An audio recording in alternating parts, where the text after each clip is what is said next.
سہیل خان جے پور سے، امام کے پیچھے سورہ فاتحہ پڑھ سکتے ہیں؟ نہیں۔ اس کی وجہ یہ ہے کہ رسول اللہ صلی اللہ علیہ وسلم نے ارشاد فرمایا من کان لہ امام فقراءۃ الامام لہ قراءۃ، جس کا کوئی امام ہو تو امام کی قراءت مقتدی کے لیے کافی ہے۔ صححہ الالبانی، علامہ البانی رحمہ اللہ نے اس حدیث کو صحیح قرار دیا۔ دوسری طرف حدیث میں آتا ہے کہ صحیح مسلم کی حدیث ہے انما جعل الامام لیؤتم بہ، امام کو امام اس لیے بنایا جاتا ہے کہ اس کی اقتدا کی جائے۔ فاذا کبر فکبروا، فرمایا امام تکبیر گئے تو تکبیر کہو، واذا قرأ فانصتوا، قراءت شروع کرے تو خاموش ہو جاؤ، وَإِذَا قَالَ وَلَا الضَّالِّينَ، جب وَلَا الضَّالِّينَ کہے تو قولوا آمین، تو آمین کہو۔ تو حدیث میں بتا دیا کہ امام نے کیا کرنا ہے اور تمہارا کیا کام ہے۔ امام کا کام ہے قرات کرنا اور تمہارا کام ہے فاتحہ کے بعد پیچھے سے آمین کہنا۔ اسی طرح قرآن میں آتا ہے کہ وَإِذَا قُرِئَ الْقُرْآنُ فَاسْتَمِعُوا لَهُ وَأَنصِتُوا لَعَلَّكُمْ تُرْحَمُونَ، جب قرآن کی تلاوت کی جائے تو خاموشی سے سنو تاکہ تم پر رحم کیا جائے۔ اور یہ خطبے کے بارے میں بھی اور نماز کے بارے میں بھی ہے یہ آیت جو ہے۔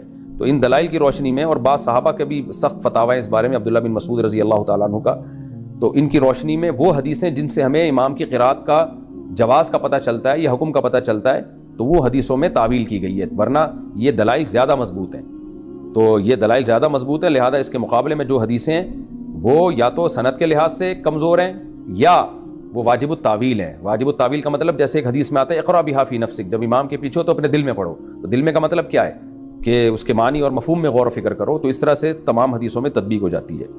اور یہ جو حدیث ہے لم یقرأ بفاتحۃ الکتاب لا صلاۃ لمن لم یقرأ بفاتحۃ الکتاب، جو فاتحہ نہیں پڑھتا اس کی نماز نہیں ہوتی، تو پوری حدیث یوں ہے من لم یقرأ بفاتحۃ الکتاب فصاعدا، صحیح مسلم میں الفاظ ہیں، جو سورہ فاتحہ نہیں پڑھتا اور آگے تلاوت نہیں کرتا اس کی نماز نہیں ہوتی۔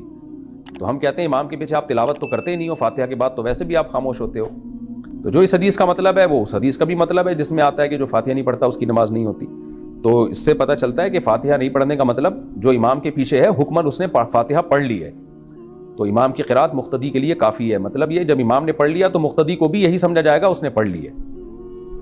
تو ان دلائل کی روشنی میں اس کو ہم جائز نہیں سمجھتے۔ اب جب یہ میں دلائل دیتا ہوں تو لوگ کہتے ہیں ایکچولی یہ حنفی ہے نا اس لیے ایسی باتیں کر رہے ہیں، تو پھر ایکچولی آپ اہل حدیث ہیں اس لیے آپ ویسی باتیں کر رہے ہیں۔ پھر تو کوئی اسلام کے دلائل دے تو ایکچولی یہ مسلم ہے تو اس لیے اسلام کے دلائل دے رہے ہیں، اور جو ایتھیسٹ ہے ہم اس کو کہیں ایکچولی یہ چونکہ ایتھیسٹ ہے اس لیے خدا کی نفی کے دلائل دے رہا ہے، پھر تو کسی کی کوئی بات سنی نہیں جائے گی میرے بھائی۔